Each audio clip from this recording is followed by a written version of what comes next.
Saudara, selamat pagi. Hari ini saya akan lanjutkan firman. Kita akan berbicara pada bulan ini tentang kesehatan jiwa. Bulan lalu kita bicara soal kesehatan roh. Bulan ini kita akan melangkah kepada kesehatan jiwa, kesehatan batin, kesehatan hati kita.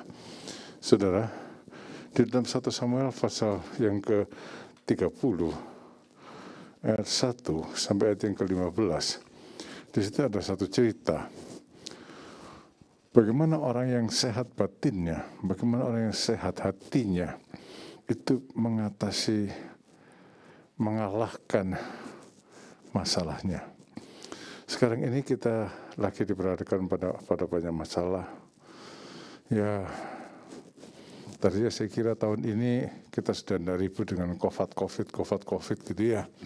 Tapi ternyata kan sekarang keadaannya berbeda. Ya, seperti inilah kita sekarang ya. Semua tidak boleh pakai masker biasa-biasa, harus pakai maskernya KN95 ya. Karena kalau masker biasa katanya tidak menolong ya. Jadi situasinya ternyata kita masih seperti ini. Dan banyak orang sudah capek. Ya, capek lah gitu ya. 2 tahun coba. Ya. Belum lah, 2 tahun kurang sebulan setengah. Ya. 2 tahun kurang sebulan setengah kita berada pada situasi seperti ini. Tapi orang yang sehat batinnya, yang batinnya teguh, dia akan melewati masa-masa ini dengan baik, bahkan menjadi lebih baik dari keadaan sebelumnya. Belajar dari Daud. Dalam 1 Samuel pasal 30 ayat 1 sampai ayatnya yang ke-25 ya. Nah ini karena panjang saya cerita saja, atau kita baca dulu ayat yang ke-6. Dan Daud sangat terjepit karena rakyat mengatakan hendak melempari dia dengan batu. Seluruh rakyat itu telah pedih hatinya, masing-masing karena anaknya laki-laki dan perempuan. Tetapi Daud menguatkan kepercayaannya kepada Tuhan Allahnya. Saudara, di akhir tahun ini saya sudah sewenang loh saudara. Saya sudah berani piknik dekat-dekat lah. Habis kan katanya COVID sudah di bawah 100. Setiap hari 275 juta, ada orang sakit 100 nggak ada artinya gitu ya. Apa artinya penduduk Indonesia 275 juta, setiap hari nambah penderita baru COVID 100. Kan nggak ada artinya. Saya sudah senang, saya berani pigis. Saudara, tapi keadaan kan berubah. Saudara, malapetaka itu datang kapan saja dengan tidak terduga menimpa setiap orang. Ya, keadaan baik-baik bisa mendadak menjadi sangat kacau. Ya, karena semuanya tadinya baik-baik, keadaannya tahu-tahu bisa menjadi sangat kacau. Ya, yang sering itu kalau sudah tua gini tidurnya enak, malam tidur enak, pagi bangun sudah lumpuh separuh. Saya sudah pernah ngalami itu. Bangun pagi sudah lumpuh separuh, sudah nggak bisa apa-apa. Ya, karena itu kan malapetaka itu datang secara mendadak. Pergi piknik, bawa mobil sendiri aman, tidak ada COVID. Di tengah jalan mau ditabrak orang. Terus terjadilah kecelakaan, ada yang meninggal. Misalnya begitu. Tapi malapetaka itu kan terjadi dalam berbagai macam perkara. Saudara, tidak diharapkan, tidak diundang, tapi datang dan menimbulkan kekacauan. Belum tentu menimbulkan kekacauan. Ya, bagi banyak orang menimbulkan kekacauan, tapi sebetulnya belum tentu menimbulkan kekacauan. Bisa mendatangkan kebaikan kalau batinnya teguh. Teguh dalam apa? Teguh dalam Tuhan. Teguh dalam iman. Dalam 1 Samuel tadi pasal 30 itu gini. Daud itu pulang ke kota miliknya, namanya kota Siklak. bersama dengan 600 tentara yang dimilikinya. Sampai di Siklag, dia dapatkan kota itu serata dengan tanah, sudah jadi abu, sudah jadi puing-puing. Semua lenyap. Harta lenyap, harta bisa dicari. Istri lenyap, anak lenyap. Mungkin orang bilang istri lenyap, enggak apa-apa, bisa cari lagi gitu ya. Anak lenyap, semua lenyap, pokoknya semua lenyap. Dan 600 pendukungnya itu semua sangat frustrasi, nangis mereka. Mereka tidak tahu siapa yang melakukan, menghancurkan kota mereka. Tapi semua tidak ada, habis-habis, bangkrut. Dalam keadaan demikian, saudara, ya, termasuk Daud juga sangat terjepit, sangat sedih. Mereka nangis sampai tidak keluar suara, sampai tidak keluar air mata karena susahnya. Dalam keadaan demikian, tentara yang semula oleh Daud diandalkan 600 orang tentaranya itu marahnya sama Daud. Mau melempari Daud dengan batu, membunuh Daud. Daud itu betul-betul kejepit. Tadinya masih punya 600 tentara. Sekarang 600 ini berontak mau membunuh dia. Dalam sekejap mata Daud dicincang itu sama tentaranya. Tidak ada jalan keluar. Tidak ada jalan keluar. Tapi di dalam 1 Samuel pasal 30 ayat yang ke-6 ini dikatakan Daud menguatkan kepercayaannya, imannya kepada Tuhan. Slide berikutnya. Ya, ini sudah. Ya, jadi dalam keadaan seperti itu, respon Daud apa? Slide berikutnya. Daud menguatkan imannya. Saudara, orang bilang iman memindahkan gunung. Tidak ada yang mustahil bagi orang yang percaya. Tapi kenyataannya pada saat itu iman dibutuhkan, iman itu hilang, ngerti nggak? Ya, tidak ada yang mustahil bagi orang percaya. Oke, kapan kita akan membuktikan tidak ada mustahil bagi orang percaya? Kalau ada masalah besar, tak? Iman bisa memindahkan gunung. Kapan kita bisa membuktikan bahwa iman itu memindahkan gunung? Kalau kita menghadapi gunung masalah, bukan?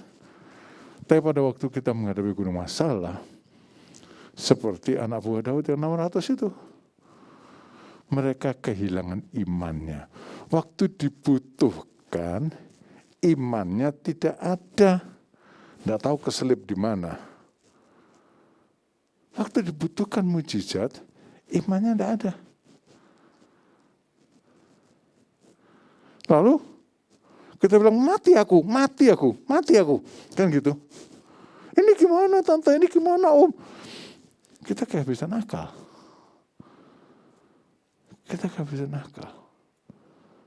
Tapi orang yang batinnya teguh seperti Daud, dia menguatkan imannya. Ya, iman itu perlu keputusan juga untuk percaya, toh. Perlu keputusan juga untuk percaya. Waktu itu Daud mungkin juga, waduh gimana ini ya. Tapi dia mengambil keputusan untuk menguatkan imannya. Menguatkan imannya. Kenapa Daud bisa menguatkan imannya di saat orang lain kehilangan iman? Saudara, karena Daud tahu siapa yang dipercayainya. Karena Daud kenal siapa yang dipercayainya. Rasul Paulus bilang, sebab aku yakin siapa yang kupercayai dan bahwa ia berkuasa memeliharakan apa yang telah dipertaruhkannya kepadaku sampai kepada akhirnya. Kenal siapa yang dipercayainya, maka dia bisa menguatkan imannya. Kalau tidak kenal, kita mau percaya sama siapa? Cuma dari kata orang aku kenal Tuhan. Ya pada waktu badai datang, pada waktu kesukaran datang, pada waktu COVID, apa ini sekarang ini? Omikron ya, datang. Waduh. Nah, ya begitulah. Ya, umur 60 nggak ke gereja, tapi umur 60 ke pasar juga. Itu kan aneh. Ya, saudara, tidak demikian yang seharusnya. Waktu saya merenungkan keadaan ini saya mau buang waktu sedikit ya. Tapi nanti poin-poin berikutnya saya akan pendek-pendek saja dah. Saya akan buang waktu sedikit. Jadi saya teringat akan Elvis Presley. Elvis Presley itu menyanyikan lagu We Call on Him. Saya cari satu-satunya penyanyi yang pernah menyanyikan lagu We Call on Him itu Elvis. Sudah dengar sedikit saja, nanti saya kasih tahu arti kata-katanya. Karena kan kita kalau dengar kurang jelas ya.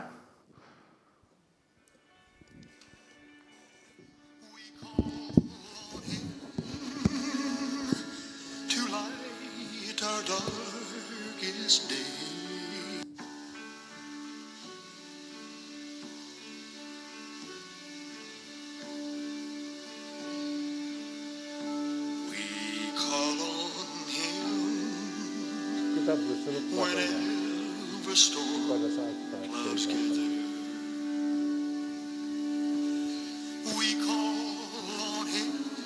berseru padanya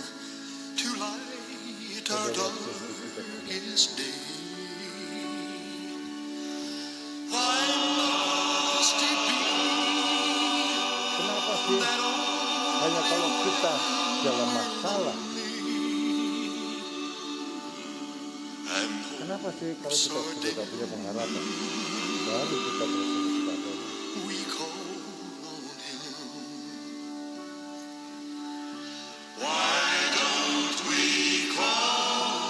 Kenapa kita tidak berseru padanya?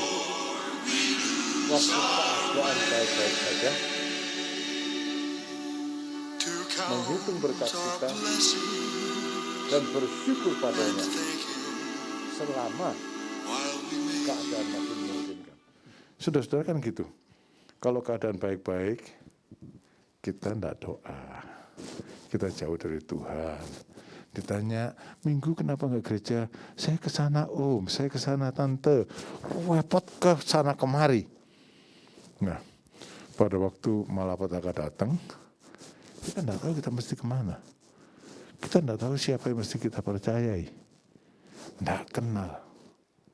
Tidak kenal siapa yang mesti kita percayai. Batinnya tidak teguh.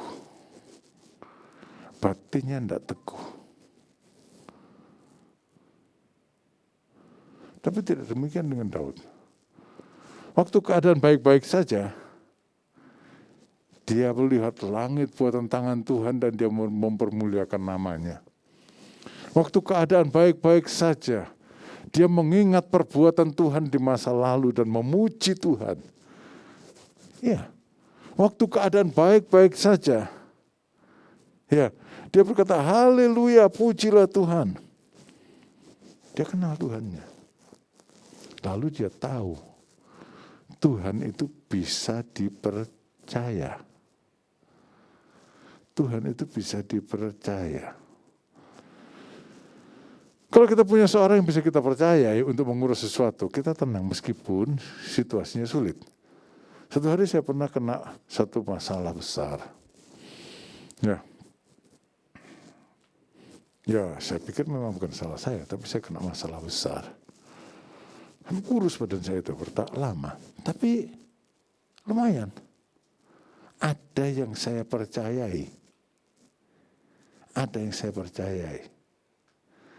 Ya, saya itu waktu itu sebagai pejabat pegawai negeri, saya dituntut orang gara-gara sesuatu hal yang diada-adakan. Dan justru kalau saudara di pengadilan, pembelanya siapa? Penuntutnya siapa? Jaksa toh? Tapi dalam status saya sebagai pegawai negeri, maka yang menjadi pembela saya adalah jaksa. Kepala Kejaksaan Cirebon. dia tampil menjadi pembela saya. Dan itu memberikan sedikit ketenangan. Yang tadinya harusnya menuntut, sekarang menjadi sebagai pembela. Kalau penuntutnya menjadi pembela, yang menuntut siapa? Kan tidak ada. Yesus Kristus adalah hakim. Tapi dia adalah pembela kita. Kenalilah siapa yang saudara percayai. Jangan tunggu masalah datang baru Tuhan kau ada di mana? Lah kamu yang keluyuran meninggalkan Tuhan, sekarang Tuhan kau ada di mana? Kan yang sering terjadi gitu. Waktu keadaan baik-baik saja, kok berdoa. Ya berdoalah. Tuhan terima kasih makanan ini. Tuhan saya itu mau tidur malam ini jaga ya. Jadikan hansip aja Tuhannya.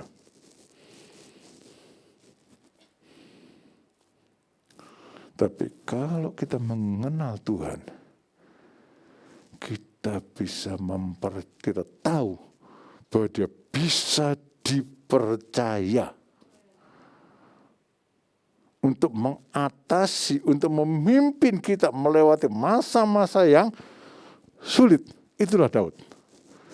Daud menguatkan imannya kepada Tuhan. Tadi slide tadi dibuka, coba kembalikan. Daud menguatkan imannya. Nah, slide itu dibuka.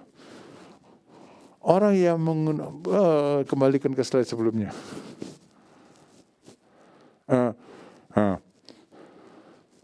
Jadi hal yang terpenting waktu jatuh dalam masalah adalah jangan kehilangan iman. Kalau tidak pada masalah tidak beriman, ada masalah juga tetap tidak beriman.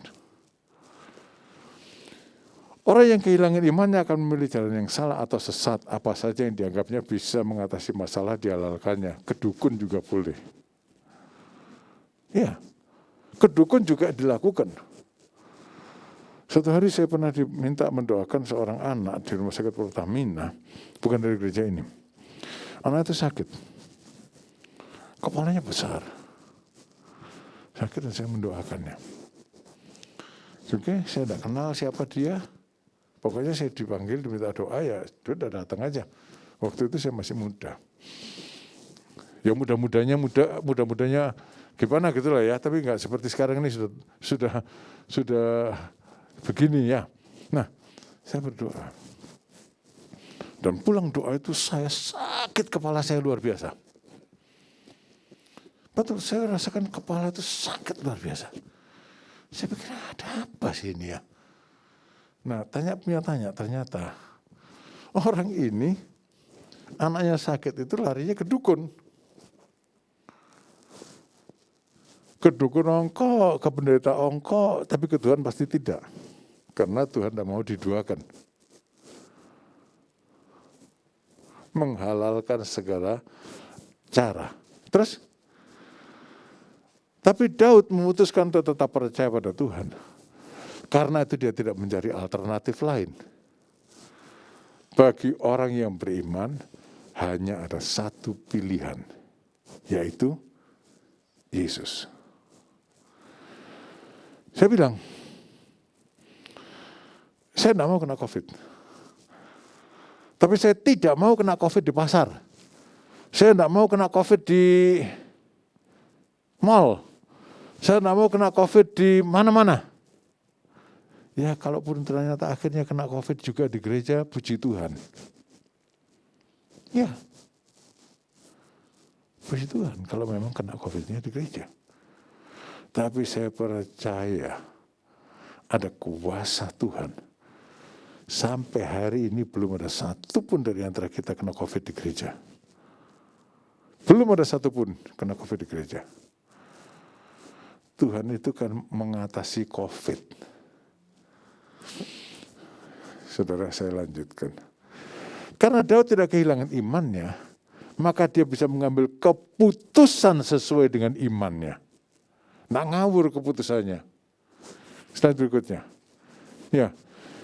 Orang yang tidak kehilangan imannya, dia akan hidup dalam pimpinan Tuhan.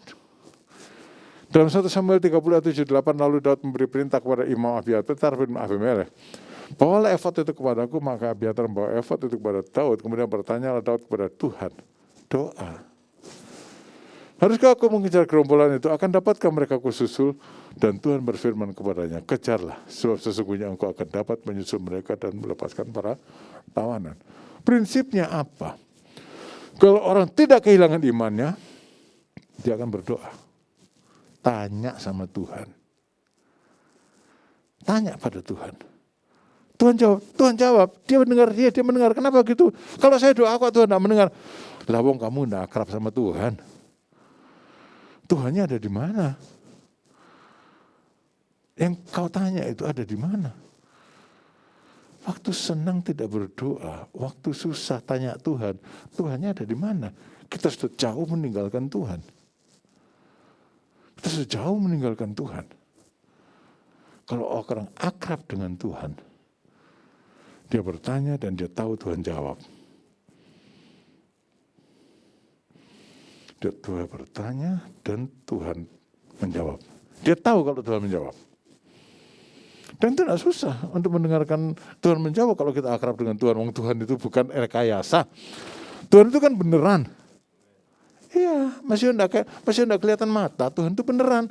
Kalau kita akrab dengan Tuhan, saya bertanya, maka Tuhan menjawab. Benar. Saya hari-hari ini menanyakan tentang sesuatu, tentang diri saya. Dan beberapa hari, 1-2 hari ini sudah Tuhan bilang, udahlah, enggak apa-apa, jalani saja. Ya sudah, jalani saja. Jangan tunggu malapetaka datang baru berdoa. Waktu senang berdoa. Waktu diberkati berdoa. Waktu hidup biasa-biasa saja berdoa. Akrablah dengan Tuhan, maka Tuhan menjawab. Orang yang beriman hidup dalam pimpinan Tuhan. Dia tanya pada Tuhan dan Tuhan menjawab. Lanjut. Ketika Daud tertimpa masalah, dia tidak mengandalkan kekuatannya sendiri atau mencari bantuan orang lain. Dia tahu bahwa kekuatan yang sesungguhnya hanya berasal dari Tuhan saja. Oleh sebab itu Daud mencari Tuhan. Dia kalau memang kenal sama Tuhan, dia tahu memang orang yang kenal kepada Tuhan, dia tahu memang jawaban hanya ada pada Tuhan. Tidak ada masalah yang tidak bisa diselesaikan oleh Tuhan. Ya, jadi saya harap saudara-saudara hari ini dan seterusnya mau melangkah seperti ini. Kita lanjut.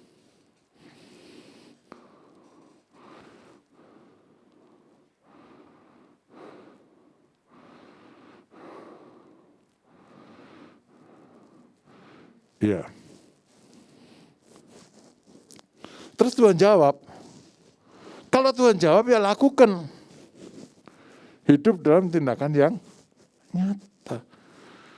Saudara, saya itu ada orang-orang yang datang sama saya minta didoakan. Saya itu bukan dukun. Tapi ada orang-orang yang datang.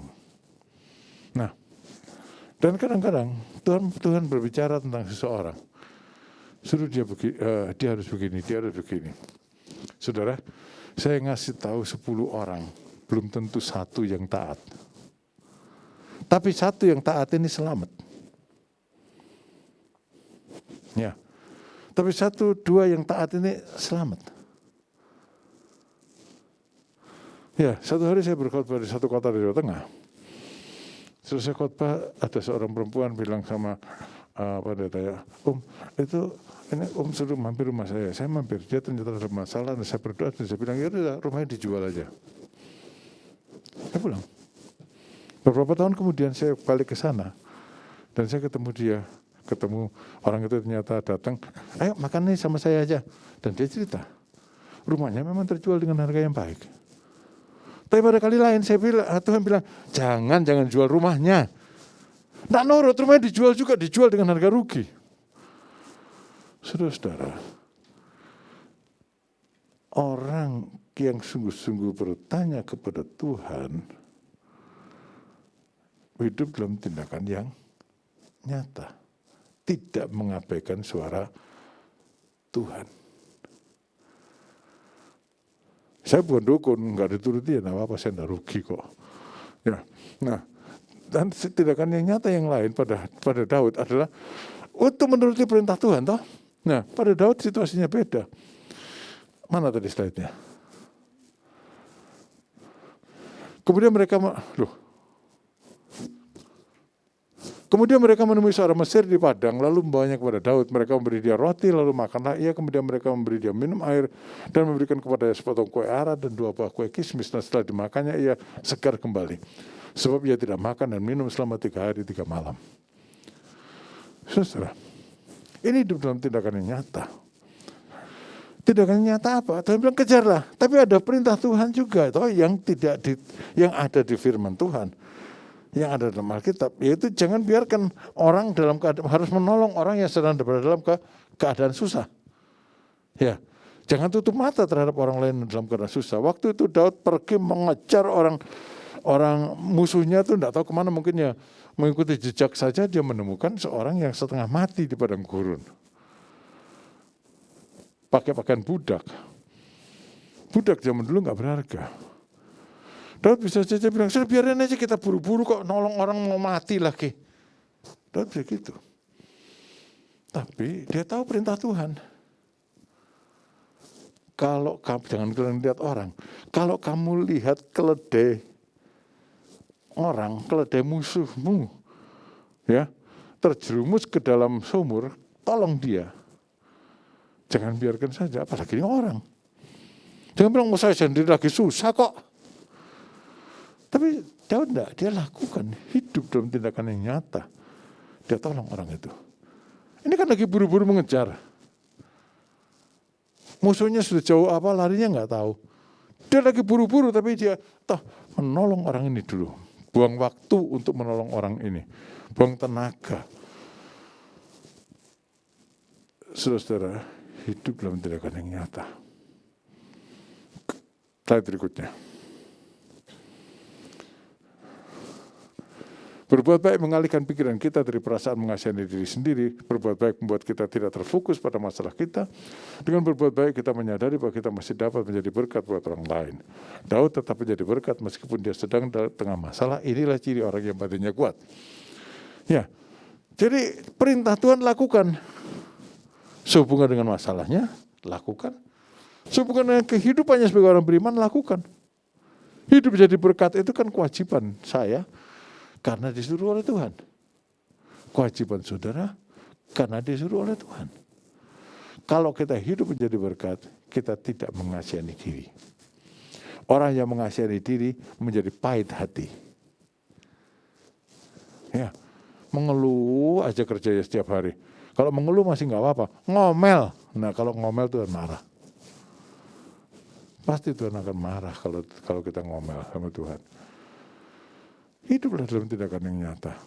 Dari pertolongannya itu, dari apa yang Daud lakukan terhadap orang itu, Daud mendapat jalan keluar. Ingat saudara, apa yang kita lakukan itu tidak untuk menolong orang. Itu Tuhan katakan kau lakukan untuk aku dan itu tak pernah sia-sia. Lalu ternyata orang itu adalah termasuk gerombolan yang menyerang. Dan kemudian Daud bilang, tanya informasi sama dia, kamu ini siapa sih? Ternyata dia masuk gerombolan itu dan dia menunjukkan jalan Daud kepada gerombolan itu. Kalau dia tidak tolong orang itu, Daud tidak akan bisa menemukan orang yang merampoknya. Slide berikutnya. Hidup dengan semangat yang membara. Jangan capek, saudara. Jadi pada waktu Daud sampai ke tempat gerombolan itu di antara orang itu, di antara orang yang ini, maka apa? Pada keesokan harinya Daud menghancurkan mereka dari pagi-pagi buta sampai matahari terbenam. Tidak ada seorang pun dari mereka yang lolos kecuali 400 orang muda yang melarikan diri dengan menunggang dengan menunggang unta. Daud melepaskan semua apa yang dirampas oleh orang Amalek itu juga kedua istrinya dapat dilepaskan Daud. Slide berikutnya. Ya saudara-saudara, diperlukan semangat. Gini saudara, waktu itu Daud mengejar dengan 600 orang. 600 orang itu tidak banyak kalau menghadapi satu gerombolan yang jumlahnya besar. Yang 200 kecapean berhenti. Nggak sanggup lagi. Jadi Daud bilang, ya sudahlah kamu yang nggak sanggup, sudah sana istirahat sana. Mereka istirahat, 200 orang di tepi sungai Besor. Tinggal 400 orang. 400 orang ini mengejar gerombolan dan mereka menemukan orang itu. Jangan buru-buru dimatikan coba. Nah, mengejar gerombolan itu. Lalu Daud berjuang sehari penuh. Dari pagi sampai petang. Saat yang maksimal untuk menghadapi masalah yang ada dan dia mendapatkan hasil yang memuaskan. Ya, sekarang baru boleh dimatikan. Nah, saudara-saudara begitu. Kerja. Jangan capek, jangan malu. Ya, itu Daud lakukan sehari penuh. Dia berperang. Dari pagi sampai petang. Saudara, ini satu teladan yang perlu kita ikuti, ya. Semangat yang membara. Orang yang batinnya teguh tidak males. Orang yang batinnya teguh tidak malu kerja. Orang yang batinnya teguh, ya, berjuang sampai titik darah penghabisan. Lanjutkan. Lalu hidup dalam kasih dan pengampunan. Iya, orang beriman itu mengasihi dan mengampuni. Pada waktu Daud sudah menang, dia bawa jarahan, dia bawa semua yang dirampok, ditambah dengan jarahan yang lain, bawa pulang. Maka dia sampai ke 200 orang tentaranya yang sudah kecapean tadi. Lalu orang-orang 400 orang yang berjuang itu bilang, kembalikan aja lah, yang punya mereka kembalikan, tapi lebihnya mereka nggak usah dikasih, kita yang capek berjuang, yang mempertaruhkan nyawa, mereka nggak usah. Tapi Daud berkata begini, jangan kamu saudara-saudaraku berbuat demikian dengan apa yang diberikan Tuhan kepada kita. Sebab Dia telah melindungi kita dan menyerahkan ke dalam tangan kita gerombolan yang menyerang kita. Slide berikutnya. Daud tidak membiarkan dirinya dikuasai oleh kemarahan. Banyak orang yang mungkin membuat kita kecewa, terutama saat kita berada di tengah masalah. Namun agar kita benar-benar menjadi seorang pemenang, kita harus mengampuni. Itu dilakukan Daud. Dia mengampuni orang-orang itu, memang kecapean mau diapain. Ya, tapi Daud kemudian bilang, bagi rata hasil kemenangan kita, bagi yang ikut maupun yang tidak ikut, yang jaga barang-barang orang-orang yang kecapean ini, maupun yang saudara-saudara yang berperang, semua harus dapat bagian yang sama. Saudara-saudara, ini satu sikap yang perlu kita pelihara. Ya, satu sikap hati yang perlu kita pelihara. Batin yang sehat. Tidak susah, kalau mau. Kalau saudara lagi senang, ibadah apa susahnya sih? Tapi kita lebih senang piknik. Kan gitu. Daging. Lalu waktu susah, baru kita berseru sama Tuhan. Saya beberapa kali ngomong, Tuhan itu bukan dinas pemadam kebakaran. Tuhan itu bukan IGD. Kita tidak ada pernah masuk IGD kecuali sakit parah toh. Kita tidak pernah telepon pemadam kebakaran kecuali rumahnya kebakaran. Saudara, jangan perlakukan Tuhan seperti itu. Waktu senang, waktu susah, batinnya tetap teguh, memelihara iman, menguatkan iman, akrab dengan Tuhan, niscaya saudara adalah pemenang. Ya, kita bukan cuma nyanyi kita adalah pemenang, tapi kita adalah pemenang. Tuhan berkati saudara. Sekarang kita masuk dalam perjamuan kudus.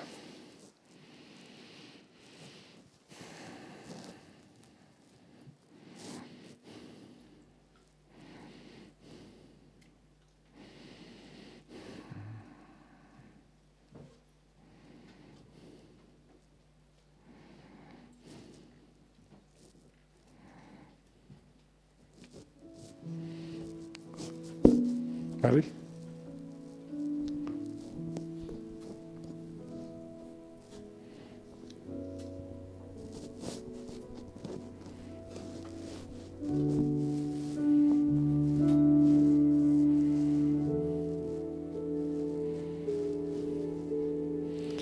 Kita siapkan hati kita di hadapan Tuhan,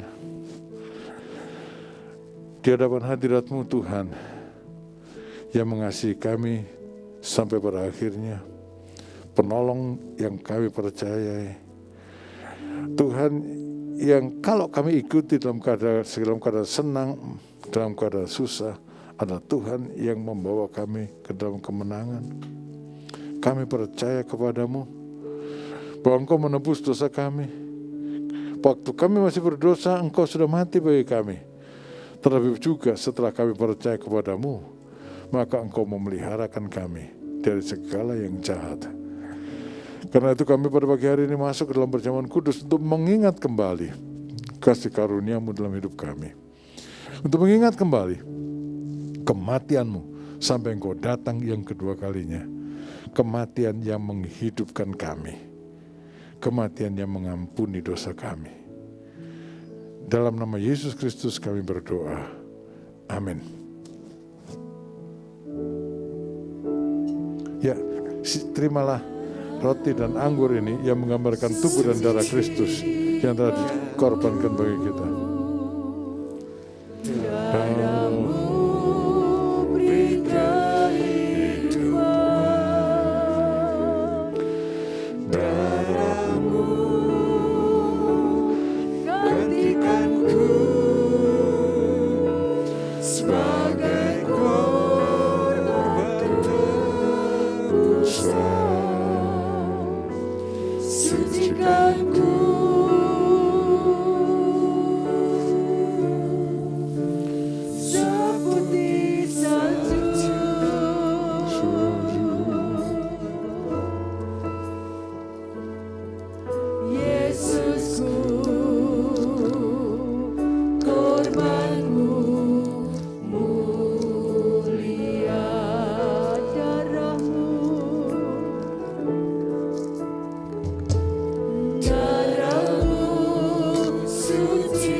Korban tebusan,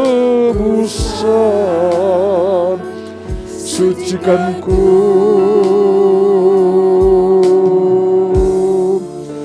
seputih salju.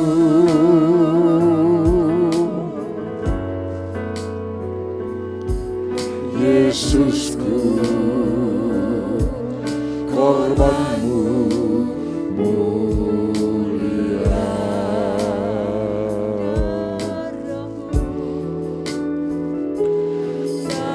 Mari kita berdiri bersama-sama, kita nyanyikan dengan segenap hati lagu ini. Darah-Mu beri kehidupan, darah-Mu gantikanku sebagai korban tebusan, sucikanku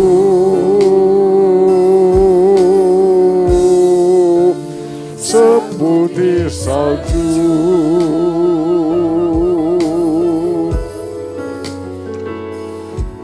Yesusku, korban-Mu mulia. Yesusku, korban-Mu mulia. Yesusku, korban-Mu mulia.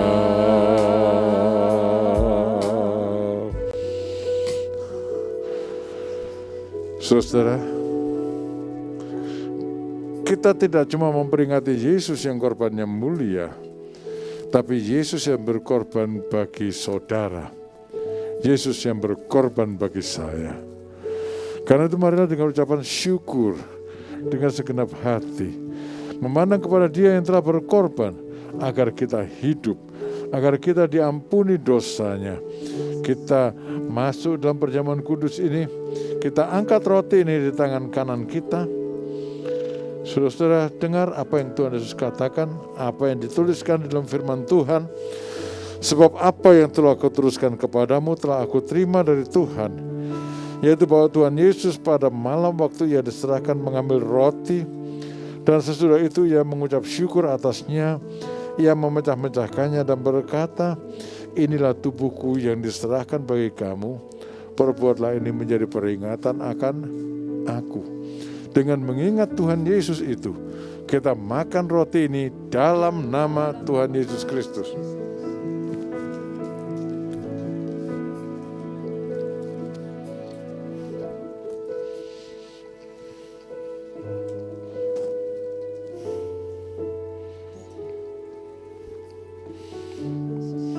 Sekarang kita angkat cawan di tangan kanan kita. Demikian juga ia mengambil cawan sesudah makan, lalu berkata, cawan ini adalah perjanjian baru yang dimeteraikannya oleh darahku. Perbuatlah ini setiap kali kamu meminumnya menjadi peringatan akan aku. Dengan mengingat Tuhan Yesus yang mati disalib, dengan mengingat Tuhan Yesus pada saat kita percaya kepadanya melahirkan kita kembali, kita minum dalam nama Tuhan Yesus.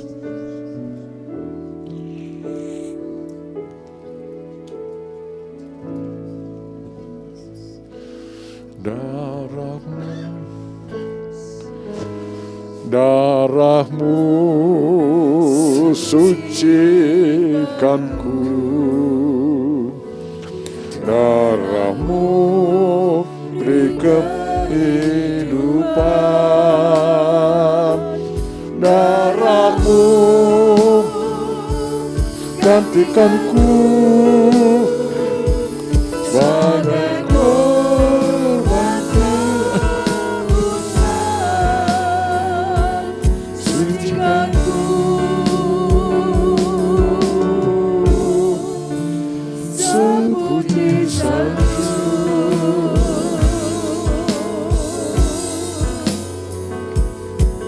Yesusku, korbanmu mulia.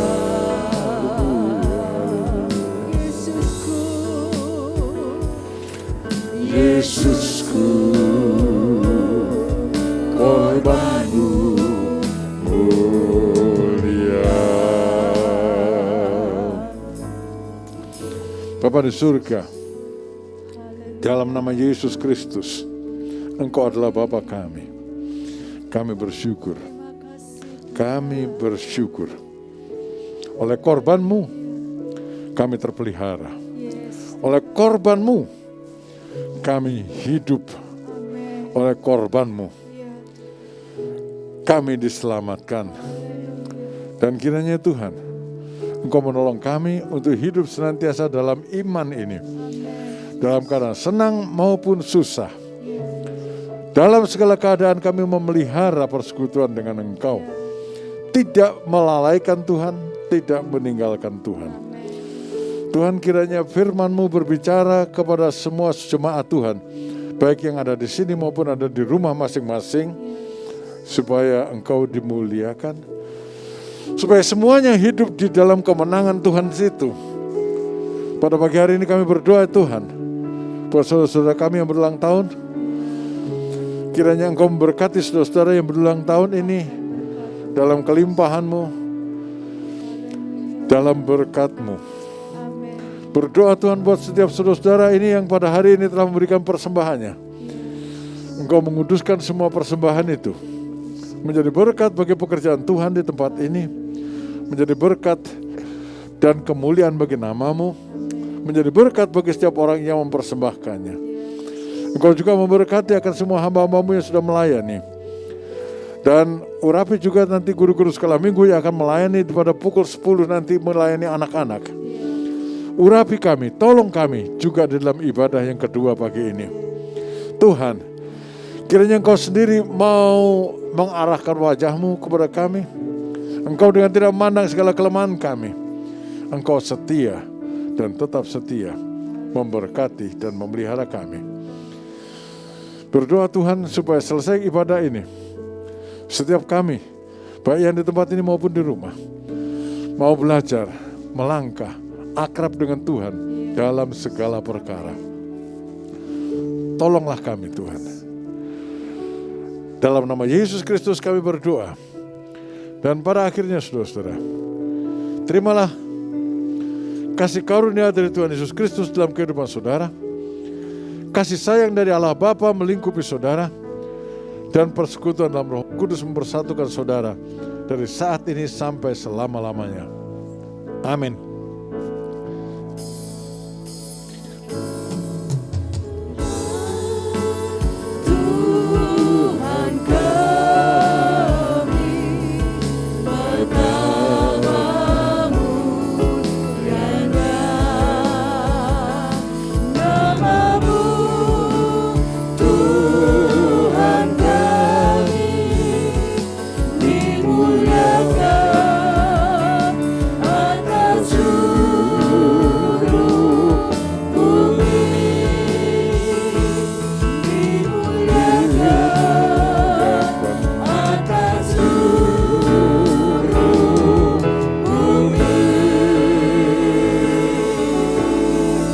Selamat pagi, Tuhan memberkati saudara-saudara semuanya.